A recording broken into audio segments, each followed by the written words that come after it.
முகமது பாகர் Ghalibaf என்ன சொல்றாரு, நீங்க எங்களை அச்சுறுத்தலாம் முடியாது, நீங்க எங்களை மிரட்டின காலமெல்லாம் போயிடுச்சு, நீங்க இந்த ஒப்பந்தப்படி நீங்க நடந்துக்கலைன்னா ஐக்கிய அரபு அமீரகங்கள் அதுக்கப்புறம் சவுதிகள் இவங்க 2 பேரும் மட்டும் தாக்க மாட்டாங்க. இது ஒரு இதா இருக்கு. ஆனா அவங்க கப்பல்களை தாக்கியிருக்காங்க. அவருக்கு ஒரு கால் போயிடுச்சுன்றாங்க, கண்ணு ரொம்ப பழுதா இருக்குன்றாங்க, முகம் விகாரப்பட்டிருக்குன்றாங்க. அதனால நாளாகும் அவர் வெளியில வர்றதுக்கு. அவருடைய குரலை கூட நம்ம இன்னும் கேட்கல. இதுதான் உலகத்திலேயே அதிகமாக செலவு செய்து ஒரு நாளைக்கு நடத்தப்படும் போராக இருக்கும்ன்றதுதான் என்னுடைய எண்ணம். உலகத்திலேயே அமெரிக்கா அதிகமாக ஆண்டொன்றுக்கு மனிதாபிமான அடிப்படையில் நிதி உதவி, ஹியூமானிட்டேரியன் எய்ட் தருவது இஸ்ரேலுக்கு. ஒரு வருஷத்துக்கு $5 பில்லியன் என்னமோ. வான்ஸ் இப்படி சொல்வதற்கு முதல்ல இருந்தே அவருக்கு இது விபரீத விளையாட்டு. இந்த விளையாட்டுல நாம வெனிசுவேலா மாதிரி வேகமாக போய் ஒரு வெற்றியை காண்பது என்பது முடியாது. மார்க்கோ ரூபியோ பதுங்குகிறார். அவருடைய கவனம் எல்லாம் தென் அமெரிக்காவில் இருக்கு. கத்தாரில் இருந்தும் ஐக்கிய அரபு அமீரகங்களில் இருந்தும் சவுதிகளிடமிருந்தும் பணம் கைமாறியதாக. தங்கமயிலில் ஆடி கொண்டாட்டம் ஆரம்பம். தங்கம் கிராமுக்கு 300 முதல் 600 வரை தள்ளுபடி. இச்சலுகை ஜூலை 31ஆம் தேதி வரை மட்டுமே. விகடநேயர்களுக்கு வணக்கம். மேற்காசியாவில் போர் தீவிரமடைந்திருக்கிறது. அமெரிக்காவுக்கும் ஈரானுக்கும் இடையிலான சண்டை தொடர்ந்து நீடித்து வருகிறது. இதன் பின்னணியை குறித்து பேசுவதற்காக ஐக்கிய நாடுகள் சபையின் முன்னாள் அதிகாரி திரு இராக்கண்ணன் அவர்கள் நம்முடன் இருக்கிறார். வணக்கம் சார். வணக்கம். அமெரிக்கா ஈரான்ல இருக்கக்கூடிய அந்த செறிவூட்டப்பட்ட யுரேனியம் அதை எடுக்கிறதுக்காக தான் இந்த போர் தொடங்கினாங்க. ஈரான் ஒரு அணு ஆயுத நாடா மாறிடக்கூடாது அப்படிங்கிறதுக்காக தான் இந்த தாக்குதலே தொடங்கினது. அதை விட்டுட்டு இப்போ ஹோர்முஸ் நீரணியை சுத்தி வர்றாங்க அமெரிக்கா. என்ன காரணங்கள்? ஒரு காலத்துல 138 கப்பல் ஒரு நாளைக்கு போயிட்டு இருந்த ஒரு இடத்துல இன்னைக்கு எந்த போக்குவரத்தும் இல்லை. நீ என் குரல் வடையை பிடிச்சேன்னா நான் உன் குரல் வடையை பிடிக்கிறேன் அப்படின்ற மாதிரி 2 பேரும் பண்ணிக்கிட்டு இருக்காங்க. இப்போ நீங்க கேட்டீங்க ஏன் இது தலையாய பிரச்சனை ஆயிடுச்சுன்ட்டு. முதல் இடைக்கால போர் நிறுத்தம் வந்த பிறகு அதற்கு பிறகு நடந்த பேச்சுவார்த்தைகள் முதல்ல ஹோர்முஸ் நீரிணையை மீண்டும் பழைய நிலைக்கு கொண்டு போகணும். ஸ்டேட்டஸ் கோ ஆன்டே, இப்ப இருக்கிற நிலைக்கு முந்தைய நிலை, போருக்கு முந்தைய நிலை, அதான் ஆன்டே, முன்னாடி அங்க கொண்டு போகணும் அப்படின்னு சொல்லிட்டு பாகிஸ்தானிகளும் கத்தாரிகளும் மற்றவர்களும் பகிரத பிரயத்தனப்பட்டு இறங்கி வேலை செஞ்சு இவங்க 2 பேரையும் ஒரு இடத்துக்கு ஒற்றுமையாக கொண்டு வரதுக்குள்ள போரும் ஆயிடுச்சு. கொண்டு வந்துட்டாங்க. ஜூன் 17 ஒரு கையெழுத்தாச்சு. 2 பேரும் கையெழுத்து போட்டாங்க இருந்த இடத்துலயே. அந்த 14 அம்ச ஒப்பந்தம் எதை மையப்படுத்துச்சுன்னா ஹோர்முஸ் நீரிணையை திறக்கிறது பற்றி, பழைய இடத்துக்கு கொண்டு போனோம் ஹோர்முஸ அப்படின்ட்டு. அப்போ ஈரானியர்கள் என்ன சொன்னாங்க, அந்த ஒப்பந்தத்தின் கீழ் 60 நாளைக்கு போருக்கு முந்தைய நிலை என்னவோ அந்த நிலைக்கு ஹோர்முஸை நாங்க கொண்டு போயிடுவோம். அதாவது கட்டணம் வசூலிக்க மாட்டோம், சுதந்திரமாக கப்பல்கள் பயணம் செய்யலாம், இதெல்லாம் சொன்னாங்க. 60 நாளைக்கு மேல உலக நாடுகளை கலந்து பேசி, சம்பந்தப்பட்ட நாடுகளை கலந்து பேசி அந்த ஹோர்முஸ் நீரிணையினுடைய மேலாண்மையை நாங்கள் திட்டமிடுவோம் அப்படின்னு ஒரு வரி அங்க இருக்கு. இப்போ ஹோர்முஸ் ஒரு பிரம்மாஸ்திரம்ன்றதை அவங்க கண்டுபிடிச்சிட்டாங்க. அதை தங்களுக்கே உரித்தானதாக மாற்றுவதற்காக அவர்கள் எடுக்கிற முயற்சி தான் அது. அதுலதான் அந்த ஒப்பந்தம் கையெழுத்தாகிறதுக்கு 14 அம்சம் ஒப்பந்தம் நீண்டுகிட்டே இருந்துச்சு, அது கையெழுத்தாகாத இருந்துச்சு. இவர் விட்டு கொடுத்தார். அந்த ஒப்பந்தத்தின் கீழ் அது வரைக்கும் இருந்த எண்ணெய் விற்பதற்கான தடைகளை அமெரிக்கர்கள் விலக்கினார்கள். ஸோ அவ்வளவு நாள் மூச்சு திணறிட்டு இருந்த ஈரானியர்கள் முதன்முறையாக நிம்மதியாக மூச்சு விட முடிந்தது. பொது சந்தையில் எண்ணெயை விற்றார்கள். அவர்கள் வெறும் சீனாவுக்கு மட்டும் விற்றுட்டு இருந்தவர்கள் இன்னைக்கு எல்லார்ட்டையும் இந்தியா உட்பட விற்க முடிச்சது, விற்றார்கள். இப்ப திருப்பி அந்த விலக்கை அவர் விலக்கி கொண்டார். மீண்டும் பொருளாதார தடை வந்துருச்சு. இவங்களுடைய பணம் ஒரு $25 பில்லியன். ஒரு பில்லியன்ன்றது ஏறக்குறைய 10,000 கோடி ரூபாய். அது பல இடங்கள்ல முடங்கி இருக்கு. கத்தார்ல இருக்கு, ஐக்கிய அரபு அமீரகங்கள் கிட்ட இருக்கு, அமெரிக்காவிலேயே இருக்கு, வேறு சில இடங்கள்ல இருக்கு. இந்த பணத்தெல்லாம் எப்படி இந்த முடக்கப்பட்ட பணத்தை விடுவிச்சு அவங்களுக்கு திருப்பி தர்றது, அது தொடர்பாகவும் பேச்சுவார்த்தைகள் நடந்துட்டு இருந்துச்சு. இதுக்கிடையில திடீர்னு இதெல்லாம் நல்லபடியா போயிட்டு இருக்க மாதிரி தோணி 138 கப்பல்கள் போன இடத்துல 72 கப்பல்கள் வரைக்கும் ஒரு நாளைக்கு பயணம் ஏறக்குறைய பாதிக்கு மேல வந்துருச்சு. ரொம்ப மகிழ்ச்சியா இருந்துச்சு. ஒரு மாதத்துல இந்த கடற்கண்ணி வெடிகள் எல்லாத்தையும் எடுத்துட்டாங்கன்னா இவங்க பழைய நிலைக்கே திரும்பிடும். எண்ணெயினுடைய விலையும் போருக்கு முன்னாடி எப்படி இருந்துச்சோ அந்த இடத்துக்கு வந்துருச்சு. திருப்பி $72 இருந்துச்சு ஒரு பீப்பாய், அதே அளவு திருப்பி வந்துருச்சு.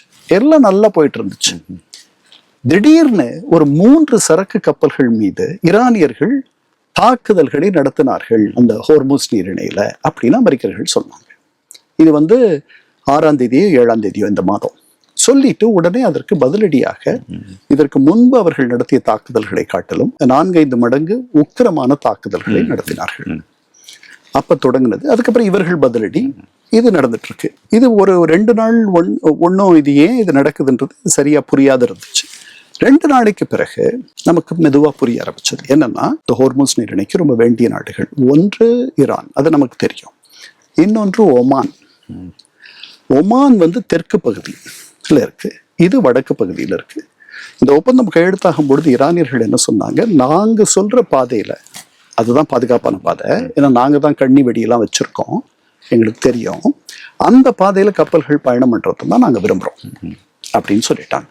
இதுக்கு முன்னாடியே ஒமானிகளோட அமெரிக்கர்கள் ஒரு ஒப்பந்தம் போட்டுக்கிட்டாங்க, வாய் வழி ஒப்பந்தம்.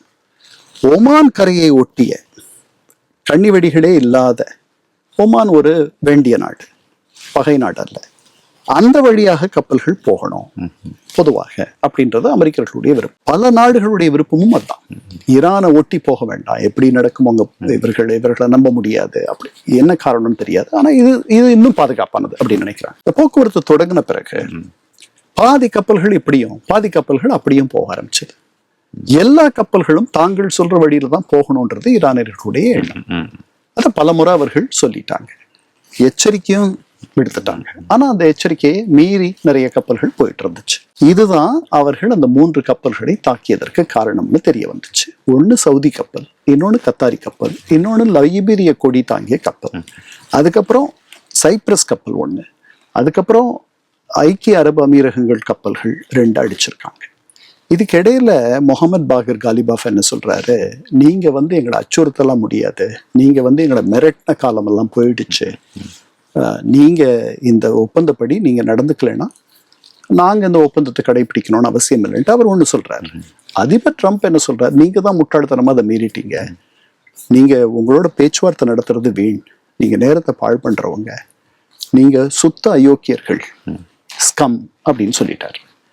இப்ப தொடர்ந்து நடந்துட்டு இருக்கு. எனக்கு என்னமோ 2 தரப்புலையும் அவங்க உச்சத்துல இருக்காங்க, என்ன அவங்க கீழே இறங்கி வரணும், நிதானத்திற்கு வரணும்.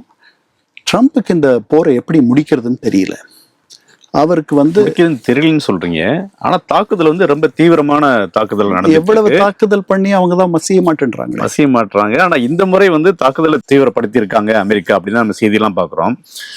இப்ப அமெரிக்கா ஈரான் ஒரு எச்சரிக்கை விடுத்திருக்காங்க. அமெரிக்கா உங்களுடைய மின் நிலையங்களையும் பாலங்களையும் தகர்க்கிறது பெரிய வேலை கிடையாது அப்படின்ற மாதிரி ட்ரம்ப் சொல்லியிருந்தாரு. இப்ப ஈரான் அந்த ஹூதிகளுக்கு ஒரு ரகசிய தகவல் சொல்லியிருக்கதா செய்திலாம் வருது. அதாவது ஈரானில் இருக்கக்கூடிய மின் நிலையங்களை அமெரிக்கா தாக்குச்சுன்னா நீங்க அந்த பாபெல் மாண்டம், இந்த ஏற்கனவே ஹோர்முஸ் நீரிணை முடக்கப்பட்டிருக்குது, மிகப்பெரிய உலகம் முழுக்க பாதிப்புகளை ஏற்படுத்திட்டு இருக்கு. இது உலகத்துல ஒரு 20% எண்ணெய்களை கையாளக்கூடிய ஒரு நீரிணை. அது ஒரு 7% எண்ணெயை கையாளக்கூடிய ஒரு நீரிணை அப்படின்னு சொல்றாங்க பாபெல் மாண்டம். ஒருவேளை அதை முடக்குனா இன்னும் எந்த அளவுக்கு சிக்கல் அதிகமாகும் நினைக்கிறேன். கண்டிப்பா, அதாவது இப்ப இருக்க சிக்கல் கூடும் அந்த மாதிரி எல்லாம் நடக்குமானால். அதாவது அமெரிக்கா குடிமை கட்டுமானங்கள், சிவிலியன் இன்ஃப்ராஸ்ட்ரக்சரை தாக்குச்சுன்னா அது முதல்ல ஒரு போர்க்குற்றம், சர்வதேச போர்க்குற்றம். அதனாலதான் இன்னும் அவர்கள் அதை பெரிய அளவுல பண்ணாத இருக்காங்க. இப்பயுமே கூட ஒரு கேன்சர் மருத்துவமனை பக்கத்துல தாக்குதல் நடந்தலாம். அவர் பலமுறை சொல்லிட்டார், அந்த மாதிரி நான் பண்ணிடுவேன்ட்டு அச்சுறுத்தி இருக்காரு. ஒரு நாகரிகமே மறைஞ்சிரும் அப்படின்னு சொல்லியிருக்காரு. ஒரு பெரிய ஒளி பிழம்பு மட்டும்தான் நீங்க பாப்பீங்க, நான் போடுற தாக்குதல்ல நீங்க இருக்கவே மாட்டீங்க அப்படின்லாம் சொல்லியிருக்காரு. ரொம்ப கடூரமாக தரம் தாழ்ந்து நிலை தாழ்ந்து அவர் பேசியிருக்கார், நிறைய தடவை பேசியிருக்கார். இப்பவும் என்ன சொல்றாரு, இதெல்லாம் நான் தகர்த்துருவேன்றார். இவங்க திருப்பி அதை பண்ணலாம், இவங்க அங்க அந்த பாபல் மண்டல் மட்டும்தான் பண்ணணும்ட்டு இல்லை, மண்டப் மட்டும்தான் பண்ணணும்ட்டு இல்லை, வளைகுடா நாடுகள்ல இருக்க குடிமை கட்டுமானங்களை இவங்க திருப்பி அடிச்சாங்கன்னா பெரிய சங்கடமா போயிடும். இவர்கள் அமெரிக்க தடங்களை மட்டும் அங்க ஒன்றும் அடிக்கல, குவைத்தினுடைய விமான நிலையத்தை தாக்கியிருக்காங்க இவங்க. இந்த முறை குவைத், பஹ்ரைன், ஜோர்டன். ஆமா, ஆனா ஐக்கிய அரபு அமீரகங்கள், அதுக்கப்புறம் சவுதிகள், இவங்க 2 பேரும் மட்டும் தாக்க மாட்டாங்க. இது ஒரு இதா இருக்கு. ஆனா அவங்க கப்பல்களை தாக்கியிருக்காங்க. ஈரான்ல ஒருமைப்படுத்தப்பட்ட ஒரு தலைமை, யூனிஃபைட் லீடர்ஷிப் அது இல்லைன்னு நான் நினைக்கிறேன். பல அதிகார மையங்கள் இருக்கலாம். குறிப்பா இல்ல அது வந்து இப்போ இந்த ஐஆர்ஜிசி அரசியல் தலைமைன்றது வந்து அது தனியா இருக்குது. இது அவங்க தனியா ஒரு முடிவு எடுக்கிறாங்களா? ஏன்னா இது வந்து நீங்க சொன்ன மாதிரி முகமது காலிஃபாஃப் வந்து சமீபத்தில் சொல்லியிருக்காரு. அதாவது எங்களுடைய நாட்டை தாக்குனா நாங்க திருப்பி தாக்குவோம் அப்படின்றத ஒண்ணு. அதே நேரத்தில் பேச்சுவார்த்தையோட முக்கியத்துவம் சம்பந்தமா சொல்லியிருக்காரு. ஏன்னா வந்து அது ஐஆர்ஜிசிக்கான ஒரு மெசேஜா அதை சொல்றாரா? முதல்ல நாம ஈரானை பொறுத்த வரைக்கும் இராணுவத்திற்கும் குடிமை தலைமைக்கும் ஏதோ வித்தியாசம் இருக்கிறதா நம்ம நினைக்கிறத மறந்துடணும். இந்த முகமது பாகர் காலிபாஃப் இன்னைக்கு நாடாளுமன்ற அவைத் தலைவராக இருக்கிறவரு, அவருடைய பூர்வாசிரமம் என்ன? ஐஆர்ஜிசியினுடைய தலைவர். அதனால சீருடைய எடுத்து போட்டுட்டு பாகிஸ்தான்ல வந்து ஜெனரல்கள்லாம் வந்து தலைவராயிடுறாங்கல்ல, பிரசிடென்ட் ஆயிடுறாங்கல்ல, முஷாரஃப் ஆனார்.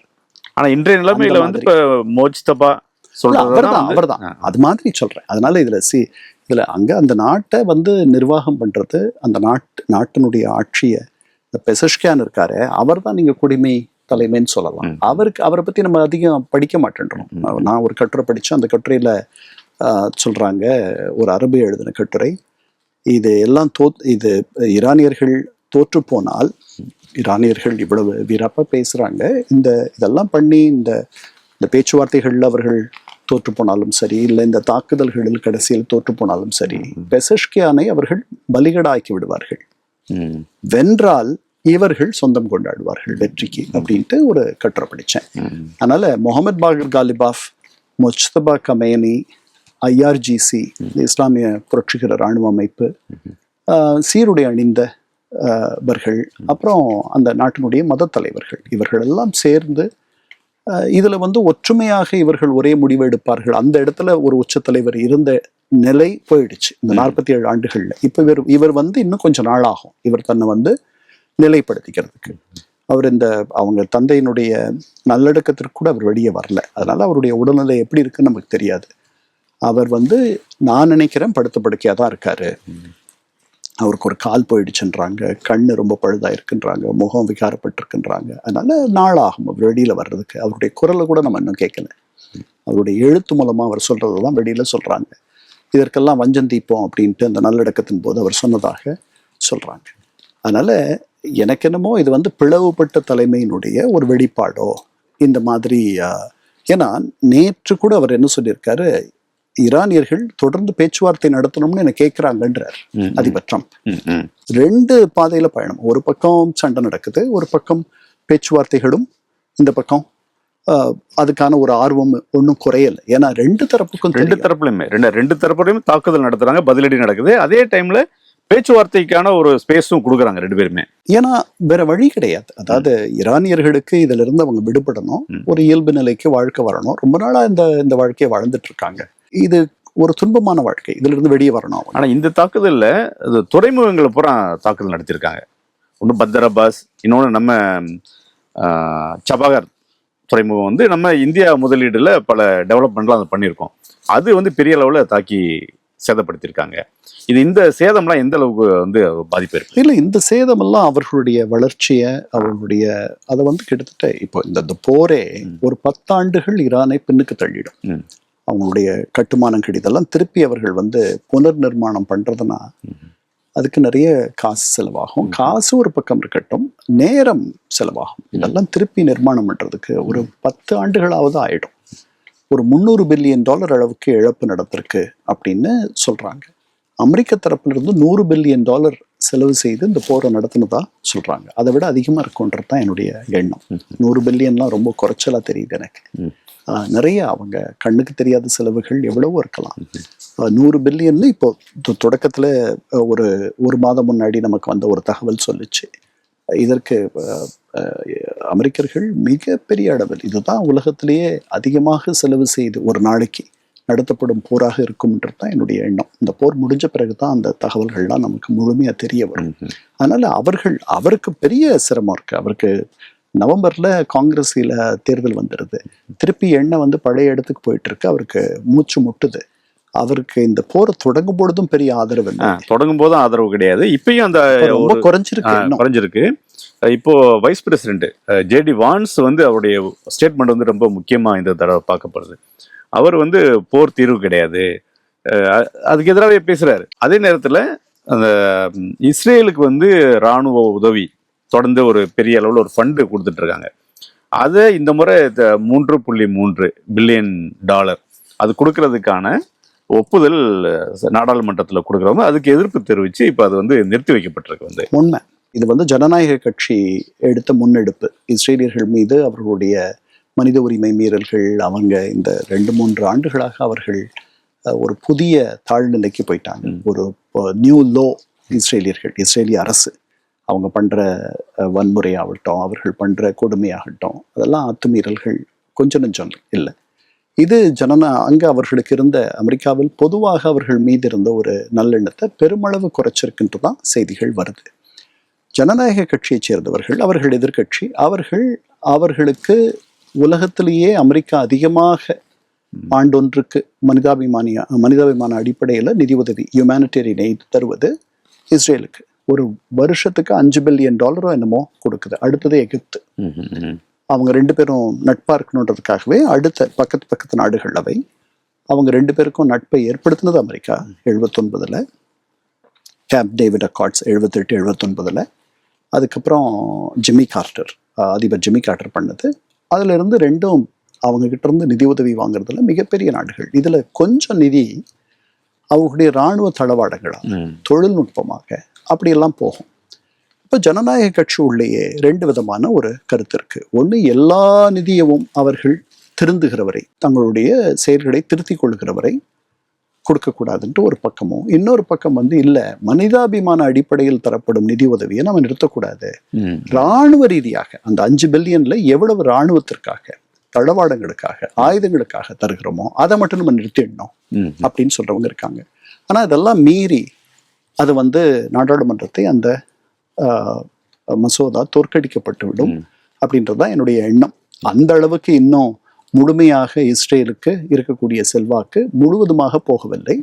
அவர்களும் அவர்களுடைய அரசியல் எதிர்காலத்தை பத்தி யோசிக்கணும். அந்த ஜனநாயக கட்சியை சேர்ந்தவர்கள் இது வந்து ரொம்ப இடதுசாரியா போயிட்டாலும் அவங்களுக்கு கஷ்டம். அதனால நடுவுல மத்திமசாரியா அவங்க நிக்கணும். அதனால அது இருக்கு. ஆனால் எப்பவும் இல்லாத அளவுக்கு இஸ்ரேலின் மீது ஒரு பெரிய வருத்தமும் கோபமும். நான் ஒரு 2 ஆண்டுகளுக்கு முன்னாடி அங்கே இருக்கும் பொழுதே இஸ்ரேலுக்கு எதிராக பல பேரணிகளை நான் பார்த்தேன்.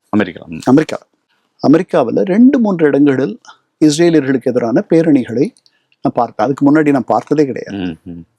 அதனால அந்த இடத்துல தான் அவங்க இருக்காங்க.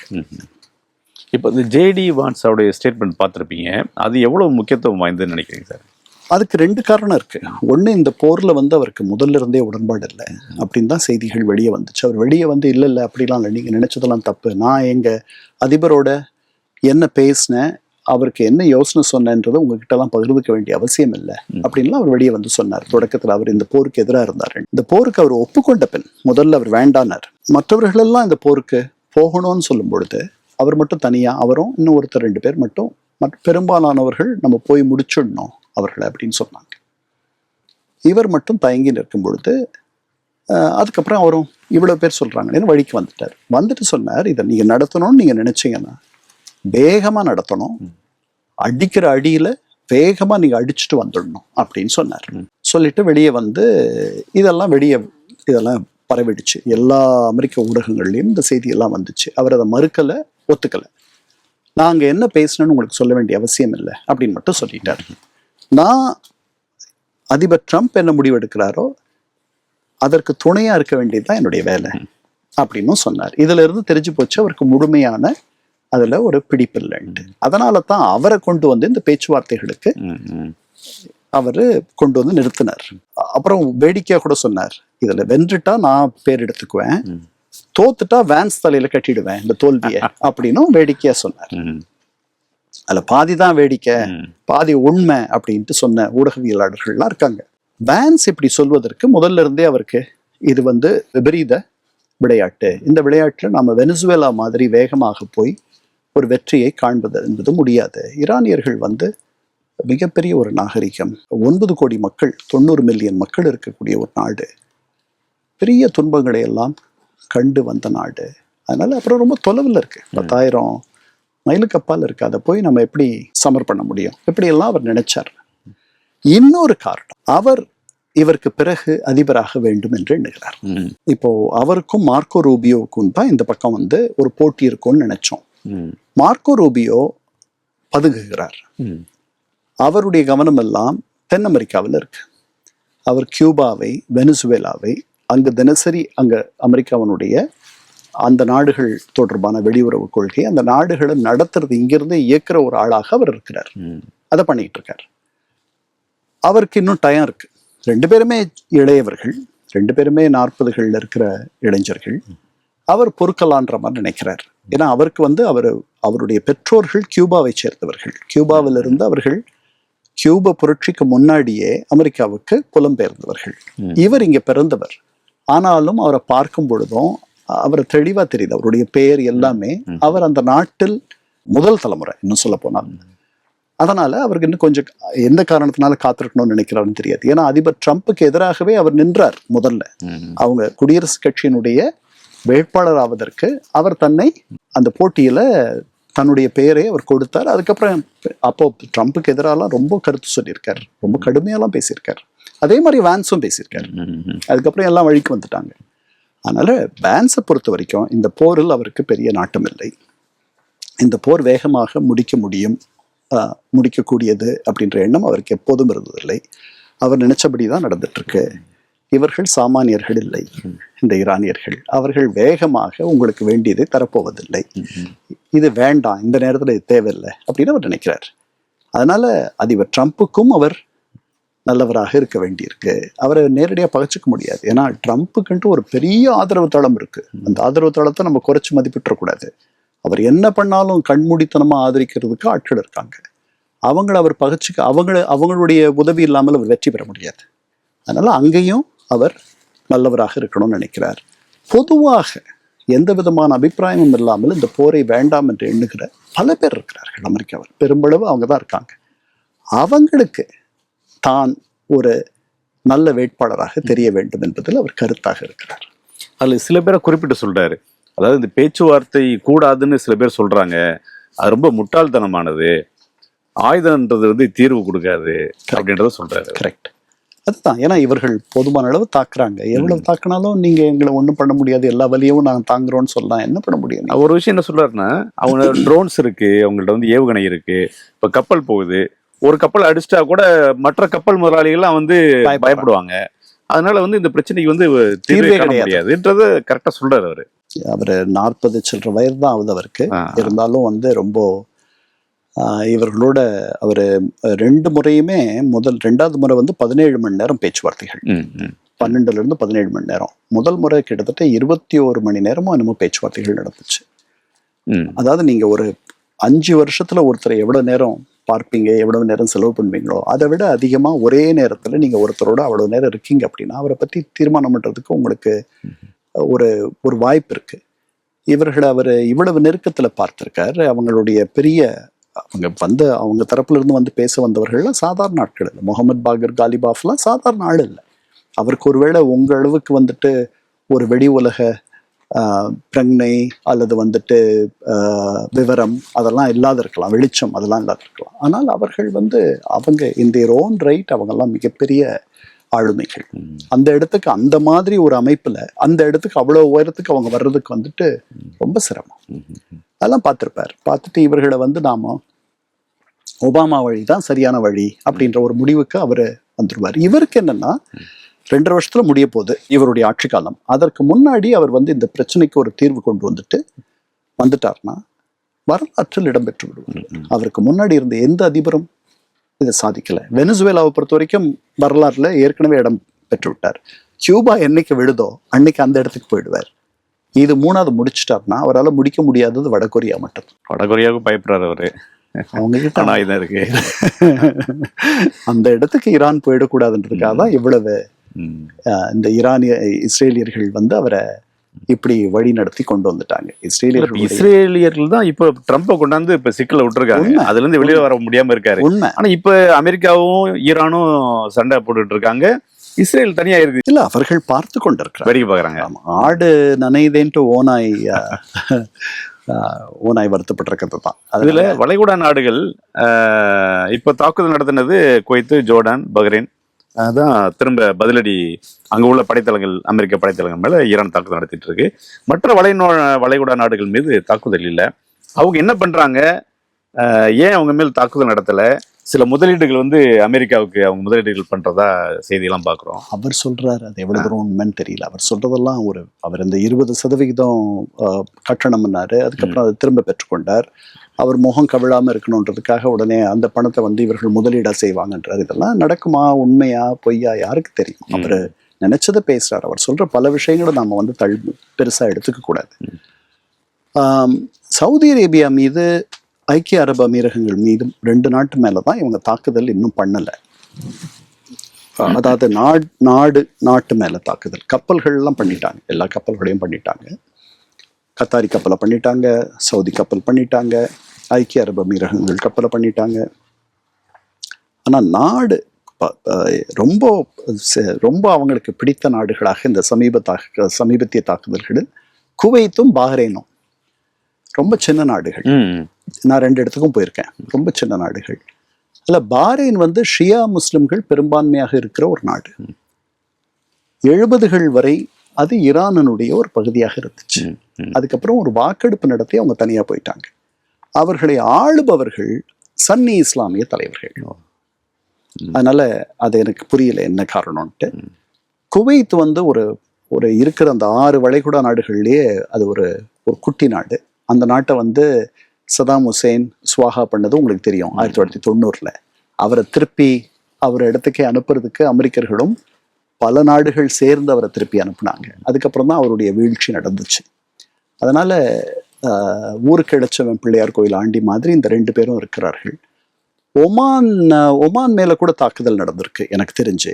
இதெல்லாம் திட்டமிட்ட தாக்குதலான்னு தெரியல. கத்தாரில் இருந்தும், ஐக்கிய அரபு அமீரகங்கள் இருந்தும், சவுதிகளிடமிருந்தும் பணம் கைமாறியதாக சில ஊடகங்கள் நம்புகின்றன. அதுல ஓரளவு உண்மை இருக்கலாம்னு தோணும். இப்போ இந்த சபகார் துறைமுகம் சேதப்பட்டிருக்கு. அது மேல தாக்குதல் அமெரிக்கா நடத்தியிருக்குது. இந்தியாவுக்கு ரொம்ப ஒரு நம்பிக்கை அளிக்கக்கூடிய ஒரு ப்ராஜெக்டா அதை இந்தியா பார்த்தது. இந்தியாவில எந்த ரியாக்ஷனும் வரல. இந்த ஆண்டு நம்ம நிதிநிலை அறிக்கையில அதுக்கு பணம்லாம் ஒதுக்கல. நாம் அதை கொஞ்சம் விட்டு விலகி இருக்கோம். ஏன்னா அமெரிக்கர்களை நம்ம எரிச்சல் ஊட்ட வேண்டாம்னு நினைக்கிறோம். இந்த அரசு போன பிறகு, இந்த ட்ரம்ப் ஆட்சி நிர்வாகம் போன பிறகு மீண்டும் அங்க நம்ம போகலாம். அது ரொம்ப நாளா நடந்துட்டு இருக்கு. ஒரு 15-20 வருஷமா நாம அதுல பணம் போட்டுட்டு இருக்கோம், அதை கட்டுறோம், அதை கொஞ்சம் பயன்படுத்துறோம். ஏன்னா நாம பாகிஸ்தான் வழியா நம்ம பொருட்களை கடத்த முடியாது. அதனால இந்த வழியா நம்ம போகணும். அதை பைபாஸ் பண்றதுக்காக, அதை விட்டு இன்னொரு வழியை கண்டுபிடிக்கணுன்றதுக்காக நாம இந்த துறைமுகத்தை கடல் வழியா அதை நம்ம பயன்படுத்தணும்ட்டு பண்ணிட்டு இருக்கோம். இது வாஜ்பேயி காலத்துல உதித்த ஒரு யோசனை இது. அதுக்கப்புறம் நம்ம இப்ப 2 பேரும் ஒரு பாரம்பரிய நண்பர்கள்ன்றதுனால அதுல அவங்களுக்கும் நன்மை இருந்துச்சு. வின் 2 பேருக்குமே வெற்றி அப்படின்ற ஒரு சூழல். தொடர்ந்து பணம் போட்டுட்டு இருந்தோம். இந்த ஆண்டு நம்ம போடலை. அமெரிக்கா அழுத்தம் தான் நினைக்கிறேன் நான். வேற என்ன காரணமா இருக்க முடியும்? நாம சொல்றதுக்கு என்ன இருக்கு? நமக்கு சொந்தமானது அல்ல. அங்க நம்முடைய நலனுக்காக, நீங்க உங்ககிட்ட இருந்து நான் ஒரு இடத்த வாடகைக்கு எடுக்கிறேன், அந்த இடத்த நான் எனக்கு வேண்டியபடி திருத்திக்கிறேன், அந்த மாதிரி தானே. அதனால நான் என்ன சொல்றதுக்கு இருக்கு? தரப்புலையும் தாக்குதல் நடந்தா கூட பேச்சுவார்த்தை அப்படிங்கிற ஒரு ஆப்ஷனை ஓபன் பண்ணி வச்சிருக்காங்க. விரைவில் மறுபடியும் கூட பேச்சுவார்த்தை தொடங்கலாம். மீண்டும் ஒரு அமைதி ஒப்பந்தம் நடக்கலாம். மிக்க நன்றி. தமிழக மக்களின் அபிமான தங்கமயிலில் ஆனந்தம் பொங்கும் பொன்னான ஆடி கொண்டாட்டம் தொடங்கியாச்சு. தங்கம் கிராமுக்கு 300 முதல் 600 வரை தள்ளுபடி. இச்சலுகை ஜூலை 31 வரை மட்டுமே. தங்கம் வாங்க, தங்கமயிலுக்கு வாங்க.